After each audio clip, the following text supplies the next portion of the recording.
Blessings, blessings, blessings. Welcome, my listener, to this amazing channel.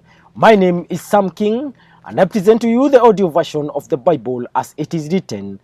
Kindly let us subscribe and share with our friends as we celebrate the good news of our Lord Jesus Christ. And today we will look into the book of Judges, chapter number 15, and I read, "Later on, at the time of wheat harvest, Samson took a young goat and went to visit his wife. He said, 'I'm going to my wife's room.' But her father would not let him go in. 'I was so sure you hated her,' he said, 'that I gave her to your companion. Isn't her younger sister more attractive? Take her instead.' Samson said to them, 'This time I have a right to get even with the Philistines. I will really harm them.' So he went out and caught 300 foxes and tied them tail to tail in pairs. He then fastened a torch to every pair of tails, lit the torches, and let the foxes loose in the standing grain of the Philistines. He burned up the shocks and standing grain together with the vineyards and olive groves. When the Philistines asked, 'Who did this?' they were told, 'Samson the Timnite's son-in-law, because his wife was given to his companion.' So the Philistines went up and burned her and her father to death. Samson said to them, 'Since you've acted like this, I swear that I won't stop until I get my revenge on you.' He attacked them viciously and slaughtered many of them. Then he went down and stayed in a cave in the rock of Etam. The Philistines went up and camped in Judah, spreading out near Lehi.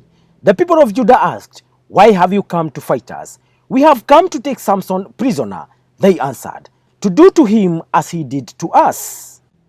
Then 3,000 men from Judah went down to the cave in the rock of Etam and said to Samson, 'Don't you realize that the Philistines are rulers over us? What have you done to us?' He answered, 'I merely did to them what they did to me.' They said to him, 'We've come to tie you up and hand you over to the Philistines.' Samson said, 'Swear to me that you won't kill me yourselves.' 'Agreed,' they answered. 'We will only tie you up and hand you over to them. We will not kill you.' So they bound him with 2 new ropes and led him up from the rock. As he approached Lehi, the Philistines came toward him shouting. The Spirit of the Lord came powerfully upon him. The ropes on his arms became like charred flax, and the bindings dropped from his hands. Finding a fresh jawbone of a donkey, he grabbed it and struck down 1,000 men. Then Samson said, 'With the donkey's jawbone, I have made donkeys of them.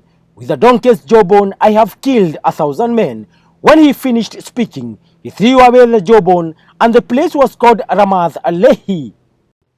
Because he was very thirsty, he cried out to the Lord, 'You have given your servant this great victory. Must I now die of thirst and fall into the hands of the uncircumcised?' Then God opened up the hollow place in Lehi, and water came out of it. When Samson drank, his strength returned, and he revived. So the spring was called En Hakor, and it is still there in Lehi.